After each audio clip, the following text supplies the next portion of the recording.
नमस्कार, आप सभी का स्वागत है प्रगति कोचिंग सेंटर के ऑनलाइन प्लेटफॉर्म में। आज हम एक महत्वपूर्ण टॉपिक डिस्कस करेंगे जो आपके यूके ट्रिपल एससी और यूके पीएससी का सिलेबस है। उत्तराखंड का मोस्ट इम्पोर्टेंट टॉपिक इसमें है उत्तराखंड के प्राचीन नाम और उनके उपनाम। अक्सर एग्जाम में आता है, कभी प्राचीन नाम पूछ लेता है और कभी उपनाम पूछ लेता है। तो इससे रिलेटेड जो भी क्वेश्चन होंगे वो हम देखेंगे। तो सबसे पहले हम बात करेंगे कि उत्तराखंड का प्राचीन नाम है ना, खसदेश या ब्रह्मपुर था। तो इसी के अलावा बहुत सारे नाम हैं, इनमें से जो एग्ज़ाम के पॉइंट ऑफ व्यू से उसमें हम डिस्कस करते हैं। तो सबसे पहले हम नाम, फिर प्राचीन नाम और उपनाम। इसमें हम बात करें लाखा मंडल। लाखा मंडल का प्राचीन नाम मण था, यानी कि मण इसको कहा जाता था। ठीक। और लाखा मंडल उपनाम है इसका मूर्तियों का भंडार, यानी कि लाखा मंडल। लाखा का मतलब बहुत, लाखों मूर्तियां है ना। उपनाम आपका मूर्तियों का भंडार। अब आता है कालसी। कालसी का इतिहास भी बहुत वो रहा है ना। अशोक के शिलालेख बेसिकली यहीं से मिले हैं। तो इसमें हम बात करेंगे कालसी। कालसी का प्राचीन नाम था कालकूट, सुधनगर या युगसेल है ना। युगसेल वंश का शासन था यहाँ पर। तो ये मान सकते हैं कि इनके जो नाम है, प्राचीन नाम है, वो हमारे लिए बहुत ज़्यादा इम्पोर्टेंट है, युगसेल। ठीक। इसके बाद हम बात करेंगे देहरादून। देहरादून में बेसिकली हम नाम से बात करेंगे, प्राचीन नाम तो पृथ्वीपुर सबसे इम्पोर्टेंट नाम है, पृथ्वीपुर। और इसके बाद शिवभूमि। ठीक। और द्रोणगिरि, यानी कि गुरु द्रोणाचार्य का संबंध रहा है। तो यहाँ ये कह सकते हैं कि गुरु द्रोणाचार्य की भूमि रही है यहाँ पे, तो इसलिए इसको द्रोण भूमि भी कहा जाता है। और शिवभूमि, शिवभूमि। इसके बाद हम बात करेंगे इसके उपनाम। अब सैनिक पृष्ठभूमि से संबंधित रहा है, यहाँ पे बहुत सारे स्कूल कॉलेजें हैं डिफेंस से संबंधित, तो इसलिए इसको सैनिक नगर की संज्ञा दी गई, यानी कि सैनिक नगर भी कहा जाता है या लीची नगर भी कहा जाता है। देहरादून की लीचियाँ बहुत फेमस है, इन्हें जीआई टैग भी मिला है, तो इसलिए कह सकते हैं कि लीची नगर है ना। तो इसके बाद हम बात करेंगे चक्राता। चक्राता यानी कि देहरादून। तो इसका प्राचीन नाम था एका चक्रा। कभी एग्जाम में आता है कि निम्न में से एका चक्रा किसका प्राचीन नाम था, तो ये है आपका एका चक्रा, यानी कि चक्राता का। विकासनगर, विकासनगर का प्राचीन नाम था चूहुटपुर। ठीक। इसके बाद हरिद्वार। हरिद्वार का लगभग जो है आपको पता ही है, हरिद्वार को मोयुलो भी कहा जाता है। कपिल मुनि का आश्रम होने के कारण इसको कपिला के नाम से जाना जाता है। मायापुरी कॉमन नेम ही है ना, प्राचीन नाम। और इम्पोर्टेंट है गंगा द्वार, इम्पोर्टेंट है गंगा द्वार या सेतु नगर। गंगा द्वार इसलिए कहा जाता है कि गंगा का प्रवेश द्वार आप कहेंगे, जब कोई भी यात्री आते हैं चार धाम के दर्शन करने के लिए, तो गंगा यानी कि आप कह सकते हैं गंगा के द्वार है ना। सेतु नगर, सेतु नगर भी कहा जाता है। जब यहाँ पर कुंभ होता है तो बहुत सारे सेतुओं का निर्माण किया जाता है, आर्टिफिशियल जो सेतु हैं, ब्रिज हैं, उनका निर्माण किया जाता है, इसीलिए इसे सेतु नगर भी कहा जाता है। तीर्थ नगरी, तीर्थों की नगरी के नाम से जाना जाता है। भारत का केरल बहुत इंपॉर्टेंट है, भारत का केरल के नाम से जाना जाता है, यानी कि आप कहेंगे कि इसको उत्तराखंड में भारत का केरल भी कहा जाता है। ठीक, क्योंकि केरल के जैसे समानता दर्शाता है। इसके बाद पूर्व का वेनिस। वेनिस शहर आपका इटली में पड़ता है और अपने मशहूर पर्यटन क्षेत्र के लिए, अपनी खूबसूरती के लिए प्रसिद्ध है, तो इसीलिए इसको पूर्व का वेनिस से, इसकी पूर्व के वेनिस से इसकी तुलना की गई है। अब बात करें ऋषिकेश, बहुत इंपॉर्टेंट है। ऋषिकेश द्रोणधारी। ठीक है, द्रोणधारी इसका प्राचीन नाम है, द्रोण नगरी नहीं, द्रोणधारी। कंफ्यूजन होता है द्रोण नगरी और आपका द्रोणधारी, तो द्रोणधारी है ऋषिकेश का प्राचीन नाम। ठीक, जबकि द्रोण नगरी आपका किसका है, देहरादून का। ठीक, इसी तरह से हम बात करेंगे कुबरा जामक। कुबरा जामक में ये था कि बहुत सारे जो है यहाँ पे प्राचीन समय में ऐसे माना जाता था कि यहाँ पे बहुत सारे आम के वृक्ष होते थे, तो इसी से रिलेटेड, यानी कुबराजा कहा जाता था उसको, तो इसी से रिलेटेड इसका नाम रखा गया था प्राचीन समय में, कुबरा जामक। वीरभद्रपुर, वीरभद्रपुर भी इसको कहा जाता है, कई बार है ना क्वेश्चन में आता है। इसके अलावा हम बात करेंगे इसके उपनाम संत नगरी, यानी बहुत सारे संत आपको देखने को मिलते हैं यहाँ पे, संतों की एक नगरी है ना। गंगानगर, गंगानगर यानी गंगा का नगर के नाम से जाना जाता है ऋषिकेश को। बहुत ज़्यादा कन्फ्यूजन होता है गंगानगर और गंगा द्वार। गंगानगर आएगा तो गंगानगर है आपका ऋषिकेश को कहा जाता है ना, ऋषिकेश का उपनाम है। जबकि गंगा द्वार किसको कहा जाता है? हरिद्वार को कहा जाता है। तो बहुत इंपॉर्टेंट है। योग नगरी, इसको योग नगरी, भारत की योग नगरी के नाम से भी जाना जाता है ऋषिकेश को। तो योग नगरी के लिए एक महत्वपूर्ण भूमिका रही है, क्योंकि साधु सन्यासी यहीं पर अमूमन रहते हैं। तो योग नगरी है ना, योग नगरी के नाम से भी जाना जाता है। बात करें मसूरी, मसूरी की बात हम करते हैं तो भारत, मसूरी नॉर्मली है पर्यटकों की नगरी है ना, कह सकते हैं कि पर्वतों की रानी कॉमन नाम है, लेकिन उससे भी इम्पोर्टेंट है जो हमारे एग्जाम के लिए पॉइंट ऑफ व्यू से इम्पोर्टेंट है, भारत का एडिनबरा। एडिनबरा एक शहर है, तो इससे कंपेरिजन की गई है मसूरी की, यानी कि उपनाम दिया गया है भारत का एडिनबरा। दून का ताज अर्थात दून का क्राउन, यानी कि आप कह सकते ताज या क्राउन है ना। तो ताज का मतलब यानी कि मसूरी की लोकेशन के हिसाब से देखेंगे तो देहरादून के ठीक ऊपर है, तो इसीलिए इसे क्या कहा गया? दून का ताज, क्राउन ऑफ दून कह सकते हैं आप। गंगोत्री यमुनोत्री मंदिरों का प्रवेश द्वार, गंगोत्री यमुनोत्री मंदिर जो बेसिकली हम जाते हैं तो मसूरी से होके ही जाया जाता है। तो ये एक मुख्य पड़ाव है। ठीक, बात करेंगे हर्षिल। हर्षिल बेसिकली अपनी खूबसूरती के लिए और कह सकते हैं जो नेचुरल प्रोडक्ट है यहाँ पे, खासकर हर्षिल की राजमा और बेसिकली जो सेब उत्पादन यहाँ पर होता है, तो इस चीज़ के लिए प्रसिद्ध है। कहाँ है? उत्तरकाशी में। अब हम बात करेंगे कि इसका प्राचीन नाम था इसका हरिशिला। ठीक, कभी एग्जाम में आता है तो प्राचीन नाम क्या है इसका? हरिशिला। और सबसे इम्पोर्टेंट उत्तराखंड का स्विट्जरलैंड है ना, उत्तराखंड का स्विट्जरलैंड के नाम से किसे जाना जाता है? उत्तराखंड का स्विट्जरलैंड, अर्थात स्विट्जरलैंड जैसी खूबसूरती अपने वैभव के लिए जानी जाती है स्विट्जरलैंड है ना। तो उसी तरह से हर्षिल भी क्या है, एक कह सकते हैं कि अपनी खूबसूरती के लिए, अपने ब्यूटीफुल प्लेसनेस के लिए जाना जाता है, तो इसीलिए उत्तराखंड का स्विट्जरलैंड कहा जाता है। अब कभी क्वेश्चन ये आता है कि जो चोपता पड़ता है आपका रुद्रप्रयाग में है ना, बुग्याली क्षेत्र है, ये क्षेत्र भी बहुत ज़्यादा कह सकते हैं कि संवर्धित क्षेत्र है, संवेदनशील क्षेत्र है और अपनी खूबसूरती के लिए ये प्रसिद्ध है। तो इसलिए इसको उत्तराखंड का मिनी स्विट्जरलैंड, उत्तराखंड का मिनी स्विट्जरलैंड कहा जाता है चोपता को, जबकि उत्तराखंड का स्विट्जरलैंड कहा जाता है आपका हर्षिल को। दो अलग अलग क्वेश्चन है। उत्तराखंड का स्विट्जरलैंड आएगा तो उस केस में आपका यानी कि हर्षिल हो जाएगा। उत्तराखंड का मिनी स्विट्जरलैंड तो चोपता बुग्याली क्षेत्र है, उत्तराखंड का मिनी स्विट्जरलैंड। इसके बाद हम बात करेंगे तपोवन पड़ता है आपका उत्तरकाशी में। इसे टिप इन टॉप के नाम से जाना जाता है, टिप इन टॉप के नाम से जाना जाता है, उपनाम से इसको जाना जाता है। कभी क्वेश्चन आता है टिप एंड टॉप है ना, दो चीज़ें हैं, tip and top. Tip and top पड़ता है ये आपका लेंसिडॉन में, और जबकि टिप इन टॉप कहाँ है? टिप इन टॉप कहा जाता है किसको? तपोवन को। ठीक, कहाँ स्थित है? उत्तरकाशी में स्थित है। माणा का अपना एक वैभव रहा है, एक इतिहास रहा है। माणा अर्थात ये कहाँ है? चमोली में। माणा को मणिभद्रपुर भी कहा जाता है या मणिभद्रीपुर भी कहा जाता है, मणिभद्रपुर या मणिभद्रीपुरी है ना, जो भी आएगा। तो प्राचीन नाम ये है इसका।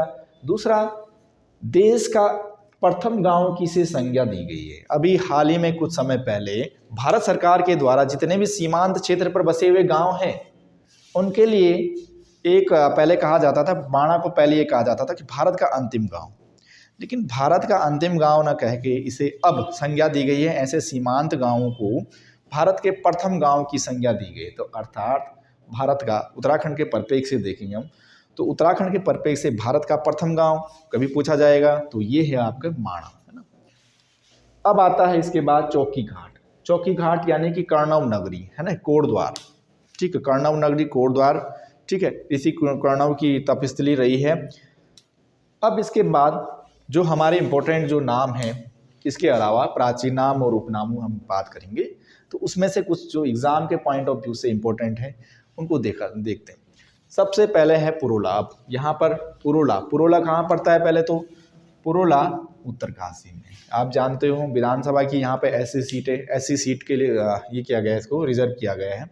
तो पुरोला उत्तरकाशी प्राचीन नाम तो नहीं है, लेकिन हमारे लिए ये इम्पोर्टेंट है कि इसको लाल चावल की घाटी कहा जाता है। लाल चावल की घाटी अर्थात रेड क्या कह सकते हैं, रेड राइस वैली कहा जाता है इसको, है ना, इंग्लिश में अगर हम बात करेंगे रेड राइस वैली, यानी कि लाल चावल बहुत ज़्यादा प्रोटीन, आप कह सकते हैं फाइबर, बहुत तरह के इसमें न्यूट्रेंट मिलते हैं, और खासकर शुगर वगैरह के लिए इसका प्रयोग किया जाता है। बहुत कॉस्टली चावल होता है।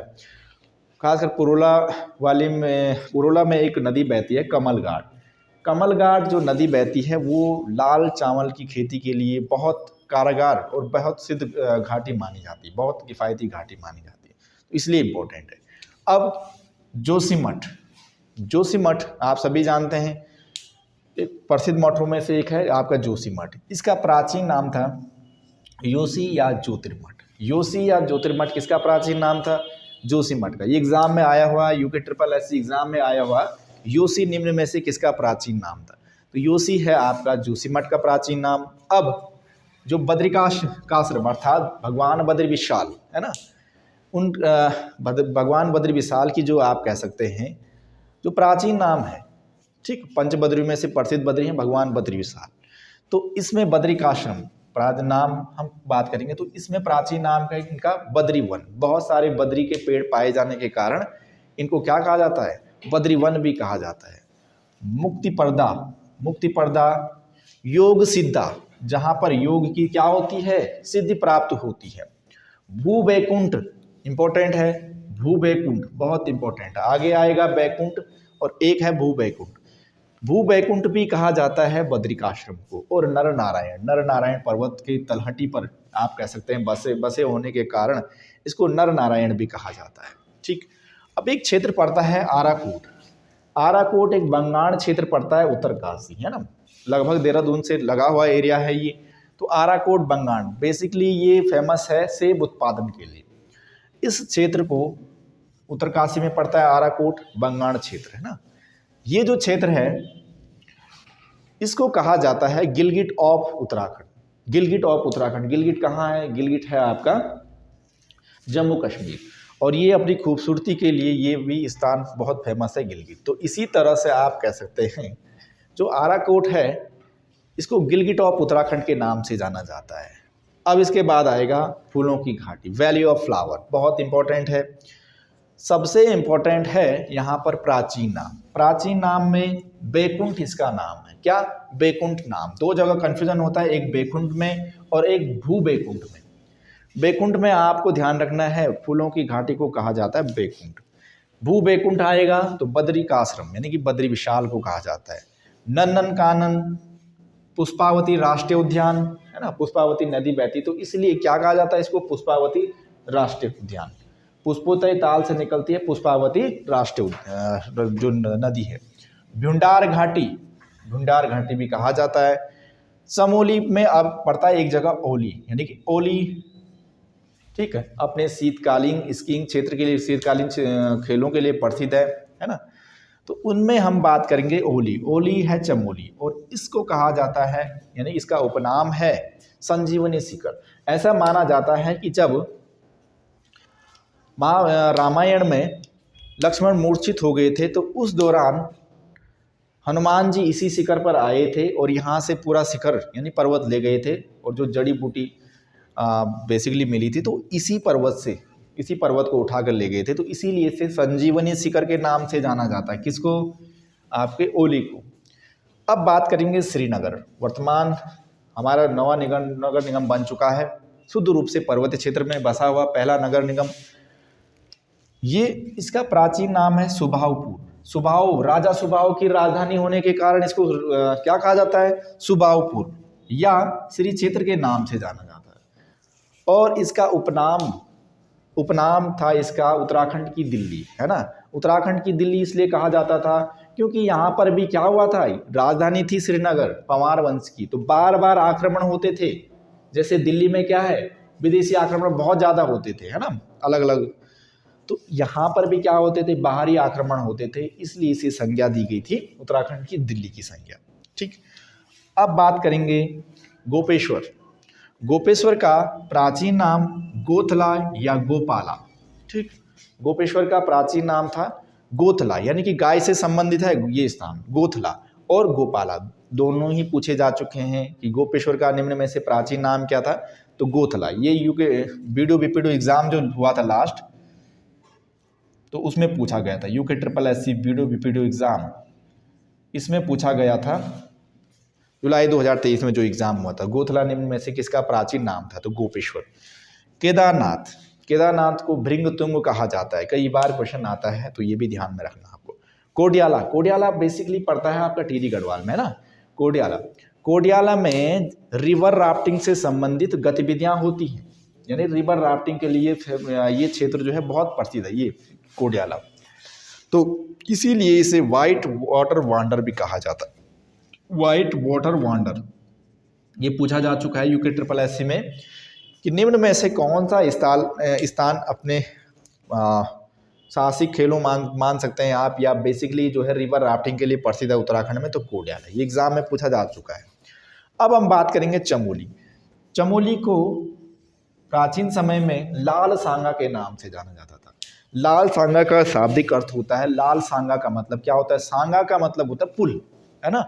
आज भी उत्तराखंड के कई ऐसे क्षेत्र हैं जहां पर बरसात के सीजन में या गांव में एक गांव से दूसरे गांव जाने के लिए अगर बीच में नदी होगी तो वहां पर क्या किया जाता है, ग्रामीणों के द्वारा एक अस्थायी पुल, टेम्परेरी पुल का निर्माण किया जाता है पत्थरों से, लकड़ी से। तो उनको कहा जाता है, जो नदी पार करने के लिए होते हैं, छोटी मोटी जो नदियां हैं उनको पार करने के लिए ग्रामीण जो बनाते हैं उनको कहा जाता है सांगा। तो सांगा का मतलब होता है पुल, छोटे पुल, लकड़ी से निर्मित पुल, टेम्परेरी पुल, तो सांगा। तो चमोली को कहा जाता था लाल सांगा, ये कहीं एग्जाम में पूछा गया था, तो इसको भी ध्यान में रखना आपको। रुड़की, रुड़की जानते हो आप, अपने टेक्नोलॉजी के लिए बहुत फेमस है और अपने प्रौद्योगिकी के लिए अगर जाना जाता है। सोनाली नदी के तट पर है ये, है ना। मिनी लंदन के नाम से जाना जाता है रुड़की को, मिनी लंदन, ठीक। नरेंद्र नगर, टिहरी गढ़वाल, ये ओडाथली, इसको ओडाथली के नाम से जाना जाता है, ठीक। अब आता है कोटी प्रयाग, बहुत कन्फ्यूजन होता है। कोटी प्रयाग है रुद्रप्रयाग में, उत्तर का गया, ठीक, यानी गया बिहार में पड़ता है जहाँ बौद्ध धर्म की जन्मस्थली मानी जाती है। तो उत्तर का गया कभी पूछा जाएगा कि उत्तराखंड में उत्तर का गया किसे कहा जाता है, तो कोटी प्रयाग, जो कि आपका रुद्रप्रयाग में है, एग्जाम के पॉइंट ऑफ व्यू से इंपॉर्टेंट है। नेक्स्ट आता है गणेश प्रयाग। अब देखिए गणेश प्रयाग टिहरी में पड़ता है ना, गणेश प्रयाग टिहरी में पड़ता है। ऐसा माना जाता है कि 3 नदियों का संगम था यहाँ पर, ठीक। तो त्रिहरि यानी कि 3 नदियों का संगम होने के कारण इसे त्रिहरि भी कहा जाता है। धनुष तीर्थ के नाम से भी जाना जाता है इसको, गणेश प्रयाग को। अब देखो दुगड्डा, दुगड्डा पड़ता है पौड़ी। दुगड्डा प्राचीन, दुगड्डा आप ये मान सकते हैं कि स्वतंत्रता संग्राम के दौरान उत्तराखंड में एक महत्वपूर्ण राजनीतिक गतिविधि का केंद्र रहा है दुगड्डा, जो कि पौड़ी में पड़ता है। अब हमारे लिए इसलिए इम्पोर्टेंट हो जाता है कि यहाँ से एक क्रांतिकारी थे भवानी सिंह रावत, है ना, और उनका संबंध था नाथोपुर गांव से, तो इसलिए इसको नाथोपुर भी कहा जाता है, यानी कि इसका प्राचीन नाम नाथोपुर भी कहा जाता है। और यहाँ पर एक महान क्रांतिकारी का संबंध रहा है। इसके बाद आता है कीर्तिनगर। कीर्तिनगर को बेसिकली कहा जाता है, कीर्तिनगर यानी कि टिहरी गढ़वाल में पड़ता है ना, और बिलोली गांव। तो ये तो थे हमारे उत्तराखंड के प्राचीन नाम और उनके उपनाम। हमने अभी डिस्कस किया खासकर आपके गढ़वाल क्षेत्र के जो भी उपनाम है ना, गढ़वाल क्षेत्र में जितने भी उपनाम हैं वो। इसके बाद जो नेक्स्ट सीरीज होगी उत्तराखंड में वो होगी आपकी कुमाऊं से संबंधित जो नेक्स्ट सीरीज, उनके उपनाम, कुमाऊं के प्रमुख स्थान, उनके उपनाम, है ना। तो आप जो है इस वीडियो को पॉज कीजिएगा, स्क्रीनशॉट ले सकते हैं। वीडियो को पॉज कीजिएगा, स्क्रीनशॉट लीजिएगा, ठीक है। धन्यवाद मित्रों आप सभी का। मिलेंगे एक नेक्स्ट वीडियो में नए टॉपिक के साथ, तब तक के लिए धन्यवाद।